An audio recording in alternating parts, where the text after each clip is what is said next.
Student success cannot be left to chance. We want all of our students, no matter which classroom they go into, not to be by luck or by chance, but by design. The Effective Schools framework helps us have that instructional design. What stands out about Taylor and Taylor ISD is just the community. There's a great sense of pride and tradition here that you really can't find in many places.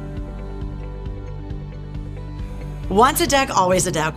Well, if you are privileged to take a tour of Taylor, Texas, you will understand real quick that they are just so proud of being a Taylor duck. I am definitely once a duck, always a duck. Once a duck, always a duck. Whether you leave or you come back to the flock, once a duck, always a duck. I've been the superintendent here of Taylor ISD for a little over a year, and one of the first things that I was so excited to hear about is that Taylor ISD was engaged in the Effective Schools framework process. What I love about the Effective Schools framework process is that it grounds our work as a district of just best practices that we know to be true. Strong school leadership, positive school culture, the high quality instruction material. You know, it forces you as an instructional leader to really look at each portion of running a campus and evaluate it and think, you know, am I doing what's best for kids in all these different areas?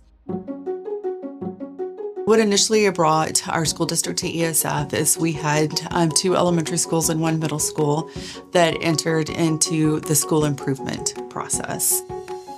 It is so helpful to have an outside team to come in and to put a fresh set of eyes to what is actually going on. So of course it is unnerving when you have all of these people and they're coming all day to check out every single part of your day as a campus. But I think it's all in the mindset. This is our opportunity to show all the good things that we're doing and to receive that feedback. Okay, where do we need to improve so that we can get even better?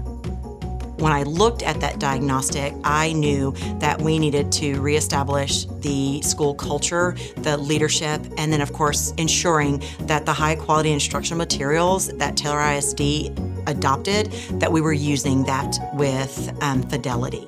Part of the good thing about coming into a campus that is struggling with academics is you have so much room for growth.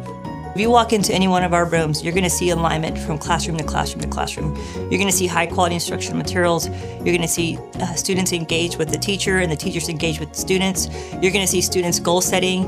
You're going to see our administrators walking classrooms to make sure that teachers are supported. The staff coming together to make sure that we meet kids where they're at.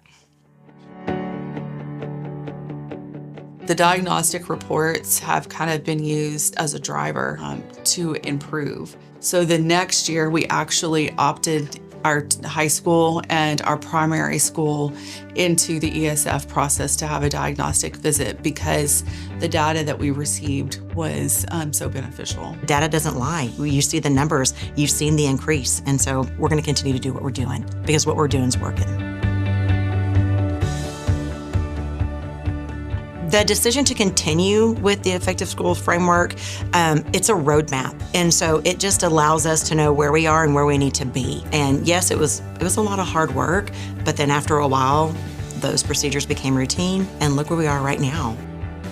In my experience, the Effective Schools framework has been an instrumental tool in helping any school continue to get better, no matter where we're at in the school improvement process, whether we're in it or we're not. And so the decision to make sure that we have this district-wide system for the Effective Schools framework was not based solely on an individual campus. It's based on what we know to be true for great systems for our school districts that yield student success, and to make sure that we have a school district versus a district of schools. For me, you know, if you don't have the opportunity to go through Effective Schools framework, I think you're shortening yourself on the gain and the impact that you can have on your campus and in your district. I am 100% proud of the accomplishments that this school has made.